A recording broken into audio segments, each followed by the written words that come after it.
여러분 안녕하세요. 편집자 K입니다. 오늘은 12월엔 이 책 4권을 가지고 왔습니다. 오늘 소개해드리고 싶었던 책이 조금 많은데 일단 4권을 먼저 말씀드리고 뒷부분에 짤막하게 몇 권 더 소개를 해드릴게요. 첫 번째로 가지고 온 책은 아주 생소한 작가의 책인데요. 모드 줄리앵의 완벽한 아이라는 에세이입니다. 이 책을 제가 고른 이유는 이렇게 띠지 보시면은 소설가 김영하 강력 추천이라고 되어 있어요. 김영하 작가님이 추천사를 정말 거의 안 쓰시는 편인데 이 띠지 문구만으로도 참 이유가 되죠.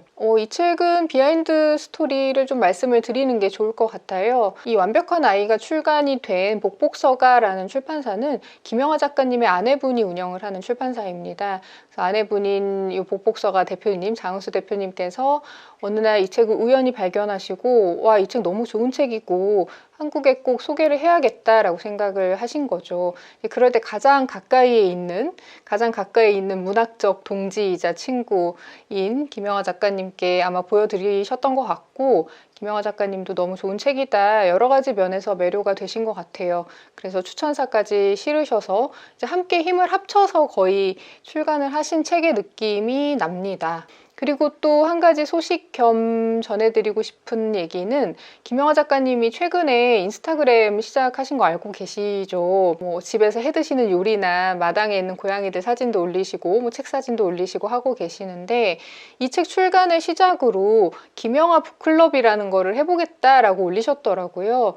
그렇게 뭐 복잡한 게 아니고 그냥 김영하 북클럽이라는 해시태그를 달고 인스타그램 피드를 올리면은 자연스럽게 참여가 되는, 굉장히 유연하면서도 김영하 작가님처럼 영향력이 있는 사람만이 할 수 있는 방식의 북클럽이 오픈이 된 것입니다. 그래서 한 달에 한 권씩 김영하 작가님이 함께 읽고 싶은 책을 정해서 각자 읽고 인스타그램에 피드를 올리고 그것으로 서로 감상을 공유를 하는 거죠. 그리고 인스타그램 라이브 등을 통해서 작가님이 직접 이 책에 대해서 어떻게 생각하시는지, 왜 이 책을 골랐는지 등등을 라이브로 소통을 하실 계획이라고 합니다. 워낙에 김영하 작가님이 이런 새로운 플랫폼에 늘 앞장서서 계셨었잖아요. 팟캐스트도 하셨었고 김영하의 책 읽는 시간이라는 그 팟캐스트도 굉장히 많은 분들이 좋아하셨었죠. 책에 대해서 작가가 직접 낭독을 하고 이야기를 하고 하는 것이 좀 흔치 않았던 시대에 있었던 방송이기도 했으니까요. 그 팟캐스트에 대한 향수가 또 있는 분들한테는 더 희소식이 아닐까 싶습니다. 첫 번째 책으로 완벽한 아이를 고르셨고요. 당연한 거겠죠. 그렇게 강력하게 추천을 하시고 되게 가까이서 이 책이 만들어지는 것을 지켜보셨기 때문에 애정이 굉장히 남다를 것 같아요. 저도 겸사겸사 이 책 읽고서 김영하 북클럽의 회원으로 참여를 해보려고 합니다. 이 책의 어떤 면에 두 분이 그렇게 매료가 되었을까는 작가인 모드 줄리앵의 이력을 제가 조금 읽어드리면 짐작을 하실 수 있을 것 같아요. 잠깐 읽어볼게요. 모드 줄리앵은 1957년 프랑스에서 태어난 작가입니다. 부유한 아버지와 교육학을 전공한 어머니라는 굉장히 이상적인 가정 환경을 가지고 태어났는데요. 아버지가 아주 이상한 사람이었어요. 잘못된 신념과 비뚤어진 세계관에 갇혀서 이 모드 줄리앵을 3살이 되던 해에 철책으로 담장을 치고 그 안에 있는 집에 가두다시피 해서 키운 거예요. 그 집에서 18살에 나왔는데 그러니까 15년간을 갇혀 지낸 거죠. 지금 작가 이력에는 이 작가를 가둔 이야기만 나오지만 앞에 프롤로그를 보면은 이 모드 줄리앵의 아버지는 자신의 아내이자 이 작가의 어머니죠. 아내 역시 자신이 생각한 어떤 조건에 맞는 여성을 픽하다시피 해서 엄청난 교육적인 공력을 들여요. 그래서 그 아내 역시 완벽한 아이를 위한 어머니로서 세팅을 시키는 거죠. 그 아버지인 루이 디디에가 34살이던 때에 지방에 사는 한 광부를 만나서 그 광부의 6살짜리 막내딸, 그 막내딸을 자신에게 달라고 합니다. 정말 남부럽지 않게 내가 이 사람을 살 수 있게 해주겠다. 교육적인 것도 그렇고 경제적인 것도 그렇고, 대신 다시는 이 당신의 딸과 만나지 않겠다는 약속만 한다면 내가 정말 열과 성을 다해서 이 사람의 인생을 만들어주겠다라고 광부에게 제안을 한 거죠. 그리고 광부가 오케이를 하고 자기 막내딸 날짜를 넘겨줍니다. 그래서 34살인 남성이 6살인 여성을 데리고 자신의 세계로 간 거죠. 광부에게 한 약속을 지킵니다. 좋은 고등교육을 받게 해주고. 그렇게 시간이 흘러서 이 아이를 데리고 온 지 22년이 지나서 이제는 법적으로 부부가 된 이 남편이 드디어 이제 나의 딸을 낳아줄 때가 됐다. 몇 년 몇 월 며칠에 나의 딸을 낳아야 한다라고 얘기를 하고 실제로 그 명령에 가까운 바람이 이루어집니다. 그렇게 해서 태어난 게 이 책의 작가인 모드 줄리앵인데요. 이렇게 들어보면 참 소설보다 더 소설 같은 이야기인데 이것이 20세기 프랑스에서 실제로 일어난 일이라는 점이 참 무섭기도 하고 끔찍하기도 하고 그렇습니다. 근데 그럼에도 불구하고 그 15년간의 감금 생활 속에서 모드 줄리앵이 정신력으로 이겨낸 게 있겠죠. 굉장히 용감한 사람이었다는 생각을 하지 않을 수가 없고 그 시간들을 이겨내고 버텨내고 그 안에서 자신의 영혼을 지켰기 때문에 탈출 후에 이런 책까지 쓸 수 있었던 것이잖아요. 아마 읽는 동안 굉장히 힘든 책이지 않을까 싶은데 그래서 한편으로는 그 배움의 발견이라는 올해 아주 많은 분들이 놀라워하며 읽었던 그 책도 조금 생각이 난 책이었습니다. 김영하 작가님이 추천사를 아주 멋지게 써주셨는데 추천사의 첫 문장을 읽어보도록 하겠습니다. 갇힌 자의 영혼은 누구의 것인가? 이렇게 시작하는 추천사이고요. 조금 더 읽어보자면 가둔 자의 것인가? 갇힌 자의 것인가? 가둔 자는 갇힌 자의 영혼을 원한다. 아니, 영혼을 원하기에 가둔 것이다.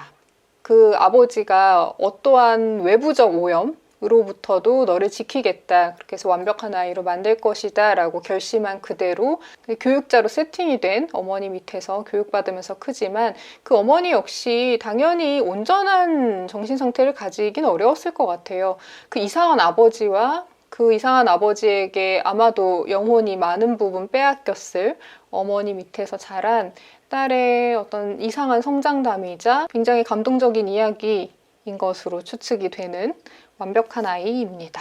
이 뒷부분에 김영하 작가님 말고도 아주 멋진 두 작가님의 추천사가 더 실려 있는데요. 김소영 작가님의 추천사를 조금 읽어드릴게요. 그런데도 모두는 삶을 포기하지 않는다. 모두는 개와 말과 오리와 비둘기에게 마음을 쏟는다. 책을 읽고 글을 쓰고 상상을 한다. 아이의 몸은 작고 약하지만 삶에 대한 의지는 그런 것과 상관없다. 아무리 막으려 해도 아이는 자유와 생명 쪽으로 간다. 기어서, 걸어서, 달려서 간다. 마지막 문장을 읽는데 굉장히 뭉클하네요. 두 번째 책도 꽤 낯선 작가의 책이에요. 이번에는 캐나다 작가의 장편 소설입니다. 크리스티앙 게 폴리캥이라는 굉장히 특이한 이름의 작가의 장편 소설인데요. 표지를 이렇게 보여드릴게요. 서점에 매대에 놓여있을 때 눈에 확 띌 만한 표지죠. 눈의 무게라는 장편입니다. 굉장히 시적이고 문장이 아름다운 소설인가? 라는 느낌이 들었는데 의외로 심리 스릴러라고 하네요. 뒷표지에 이렇게 써 있어요. 어둠이 주변을 어슬렁거린다. 굶주린 밤이 육식동물 같은 눈송이들을 떨어뜨린다. 심리 스릴러라고 하는데 어떤 서스펜스가 가득 느껴지는 스토리 중심의 속도감 있는 소설하고는 조금 다른 것 같아요. 제가 앞부분을 살짝 읽어보았는데 어떤 마을에 전기가 다 나가고 폭설이 내려서 거의 고립된 상태에 처하게 된 그런 상황을 배경으로 하고 있는 소설인데요. 한 남성이 오랫동안 이 마을을 떨어져 있다가 자신의 아버지를 만나기 위해서 고향 마을인 이 마을을 방문하다가 교통사고를 당합니다. 그래서 거의 몸을 움직일 수 없을 만큼 크게 부상을 당해서 마을 사람들에 의해서 어떤 낯모르는 노인의 집에 맡겨지게 돼요. 알고 보니 아버지는 이미 세상을 떠난 뒤였습니다. 그래서 잘 모르는 노인과 이 젊은이가 기묘하게 둘이 함께 생활을 하게 되는 이야기예요. 그래서 폭설 속에 그 눈의 무게가 점점 무거워지고 이들이 고립된 상황은 계속 이어지는 것이죠. 청년인 화자와 이 화자를 돌보는 의무를 지게 된 마티아스라는 노인이 어떤 각자의 스토리를 가지고 있는지를 이제 읽어나가면서 조금씩 알아가게 될 것 같고, 그리고 이 고립된 상황 속에서 그 이야기들이 이제 맞물렸을 때 또 어떤 새로운 눈의 풍경과 함께 차가운 또 드라마틱한 이야기를 보여줄까 기대를 하고 있습니다. 겨울이고 날이 많이 추워지고 이제 눈도 오기 시작을 할 테고 우리가 이들처럼 폭설의 무게로 고립된 것은 아니지만 굉장히 고립감을 각자 많이 느끼고 있는 상황이니까 지금 읽으면 가장 몰입감이 높지 않을까 싶은 생각이 들어서 가지고 와 봤어요.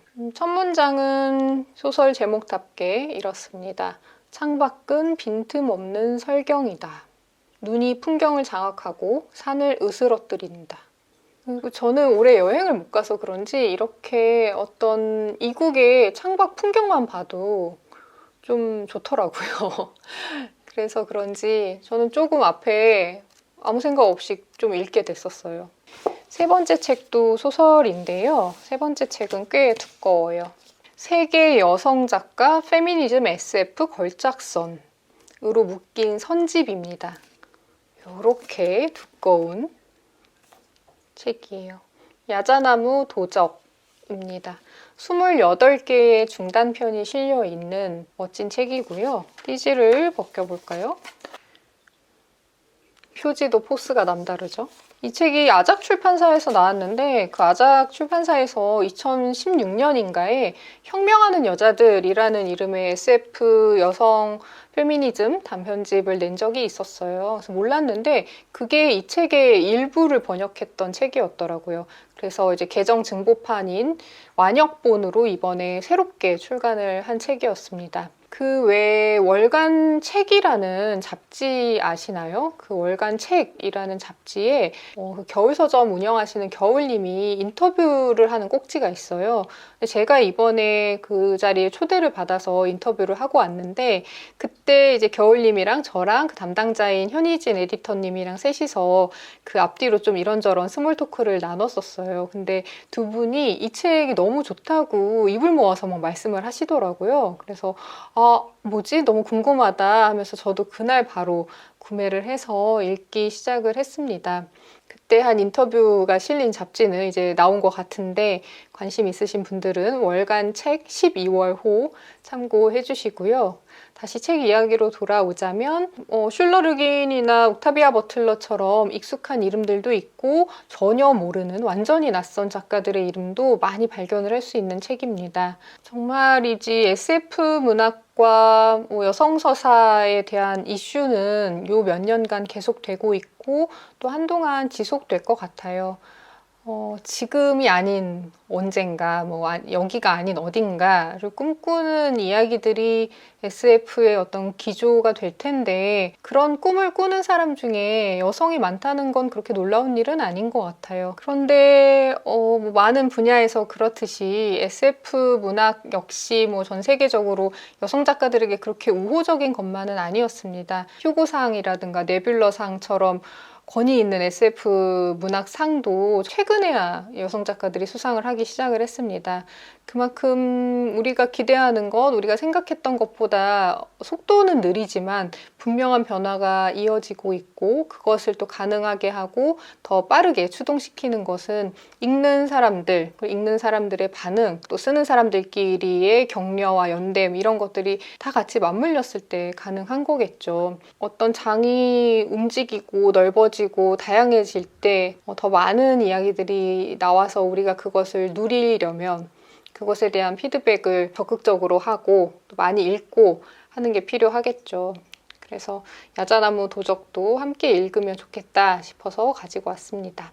저는 그 몇 작품 제목만 보고 골라서 읽었는데 다 재밌더라고요, 정말. 작품들 가운데 수전 펠위크의 늑대 여자라는 작품이 정말 충격적이었는데 우리가 늑대 인간의 이야기는 여기저기서 접했잖아요. 근데 그런 늑대 인간이 여성인 거예요. 근데 그 여성을 인간 남성이 데리고 와서 인간 사회로 데리고 와서 자신의 욕망을 충족하기 위한 도구로 삼는 참 무섭죠, 설정부터. 그런 짧은 소설이 있는데 이 작품에서 이제 키가 된 것은 그런 컨셉 다음에 키가 된 것은 늑대 인간인 여성이 인간 남성보다 나이를 빨리 먹는다는 거예요.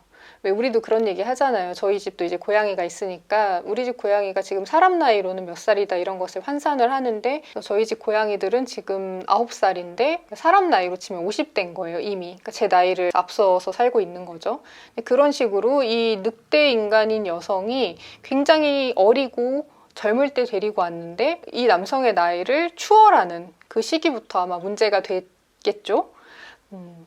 그때부터 이제 비극이 시작이 됩니다. 사실 그 전에도 그 모든 게 비극이었다는 것을 나중에 알게 되겠지만 여기까지만 말씀을 드리겠습니다.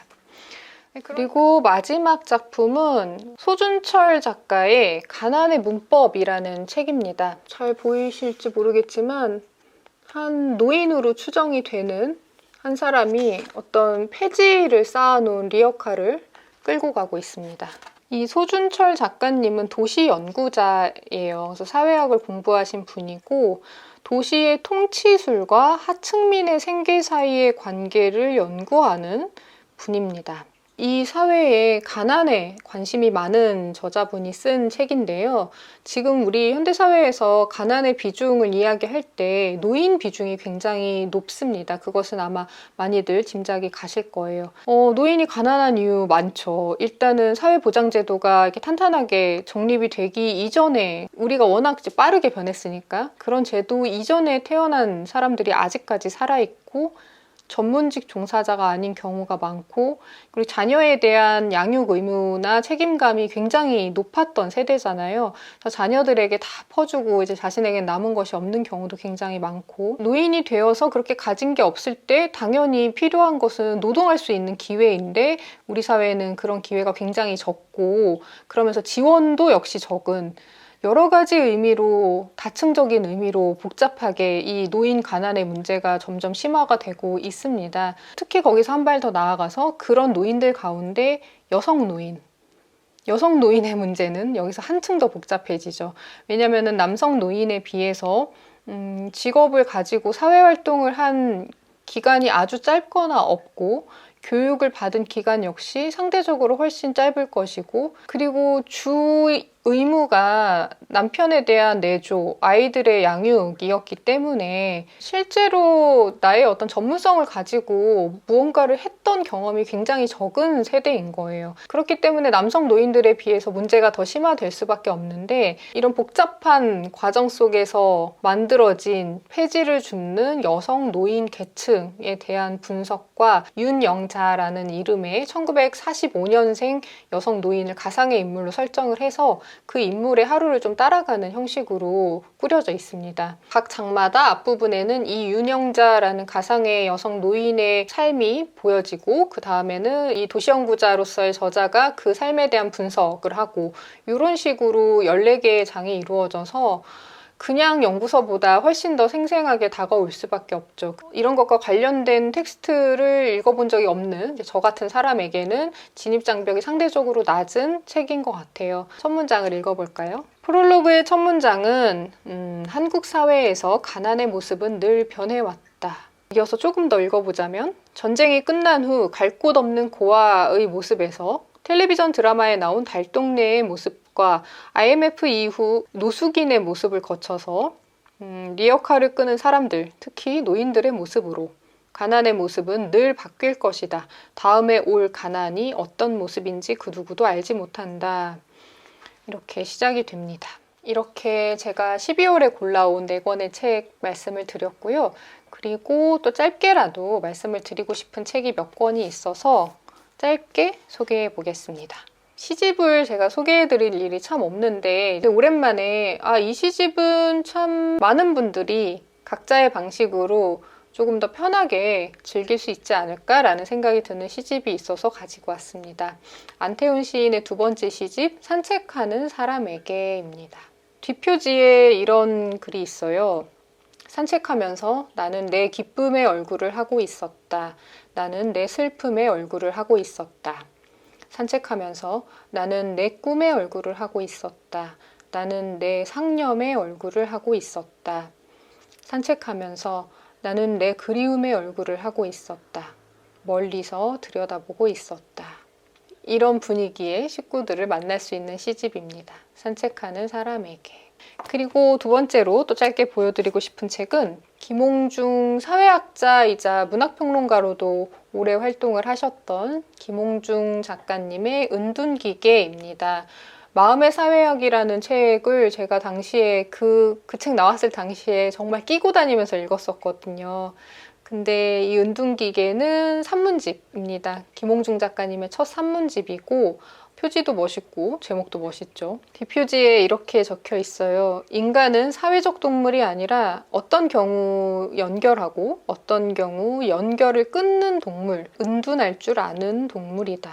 은신처를 평등하게 분배하는 것, 은신처 속에 숨을 수 있는 권리를 확보하는 것, 사회의 지배적 여론과 정동으로부터 집요하게 탈주하는 것, 과잉 연결된 관계들을 해체하는 것, 인간들의 세계를 떠나 비인간의 목소리를 경청하는 것, 과열된 자본주의적 삶의 형식을 벗어나는 것, 우리가 아직 알지 못하는 새로운 가능 세계를 발명하는 것, 이것이 21세기의 새로운 은둔의 실천이다. 은둔은 이제 생존을 위한 생명의 필사적 재조립이라는 의미를 띈다. 은둔 속에서 노동하고 생각하고 산책하고 읽고 쓰고 견디고 저항하고 소통하고 창조하며 다른 무언가로 생성되어가는 이들을 나는 은둔기계라 부른다. 이 책은 은둔기계의 삶에 관한 것이다. 진짜 멋지네요. 그쵸? 너무 멋지다. 들으셔서 아시겠지만 문장이 쉽지 않아요. 그렇지만 쉽지 않은 문장을 읽고 거기서 내가 뭔가를 발견할 수 있을 것 같다는 어떤 미세한 불빛을 보고 따라가는 거? 그런 게 필요한 때가 있죠. 제가 요즘 그런 게 참 필요한데 참 시의적절하게 저에게 와준 책 같아서 저의 구독자분들께도 소개를 해드리고 싶었습니다. 이 다달이 올리는 콘텐츠를 특히나 아껴주셔서 굉장히 뿌듯하고 보람이 아주 커요. 그래서 이 코너는 당연히 내년에도 이어질 것 같은데요. 여러분들이 올 한 해 읽으신 책들, 뭐 그달그달 발견한 신간, 또 제 채널을 보고서 알게 된 신간, 그런 책들 있으시다면은 많이 이야기 나눠주시고 또 주변에도 많이 소문도 내주시고 그랬으면 좋겠습니다.